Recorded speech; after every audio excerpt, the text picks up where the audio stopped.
დღეს არის ბატონ ბიძინა ივანიშვილის დაბადების დღე. 69 წლის გახდა ბატონი ბიძინა და მინდა რომ მიულოცო მას ეს დღე და ვფიქრობ რომ სწორედ მისი დამსახურება დღეს რომ თბილისი, ბათუმი, ქუთაისი არ იქცა ბუჩად, მარიუპოლად, ხერსონად, ზაპოროჟიეთ. დღეს იცით ცოტა არ იყოს, ახლა ამ ფონზე ცოტა ადვილია ლაპარაკი, მაგრამ ამას უპირებდნენ ამ ქვეყანას. ვერც ერთი სხვა პირი ვერ შეძლებდა იმას, რაც ამ ადამიანმა მოახერხა, რომ საქართველოს ააცილა ეს უბედურება, რაც დღეს უკრაინაშია.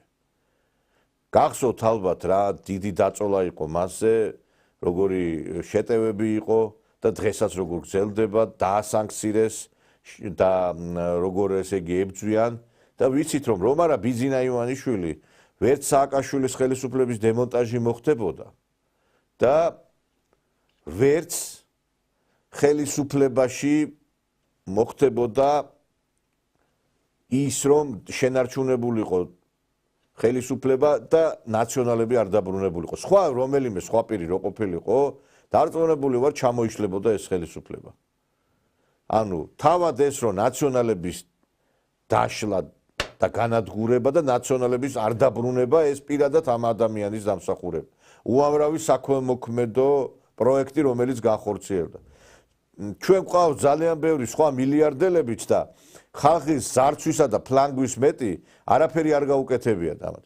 ევროპისკენ გვინდაო იძახიან ეს მოღალატეები, ხაზარაძეები, ნაყოფიები, ჯაფარიძეები და საკუთარი მეზობლისთვის არ მიუციათ ალბათ ერთი 5 ლარი მაინც დარწმუნებული ვარ. ერთი საქველმოქმედო რაღაც ღონისძიება არ ჩაუტარებიათ.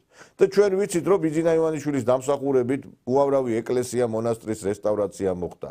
უამრავი ინფრასტრუქტურული სამუშაო განხორციელდა. უამრავ ადამიანს ხელი მოემართა.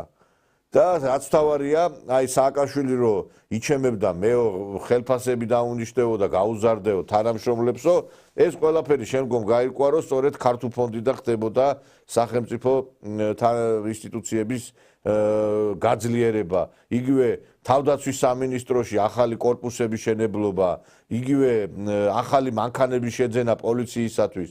ეს ყველაფერი ამ კაცის დამსახურება არის. და უმადური ადამიანი არც ღმერთს უყვარს, არც ადამიანსო და როდესაც ადამიანზე ვსაუბრობთ, უნდა ავნიშნოთ მისი ღვაწლიც. დიახ, ეხლა რა თქმა უნდა შეუცდომელი ქრისტეს გარდა არავინ არ არის, შეიძლება შეცდომები იყო, მაგრამ მე ვფიქრობ, რომ უნდა აღინიშნოს ის დიდი წვლილი და მე ვფიქრობ, რომ ეს არის დასაფასებელი. და ამიტომაც ებძვიან მას და ესეთი გააშმაგებული ბრძოლა მიდის.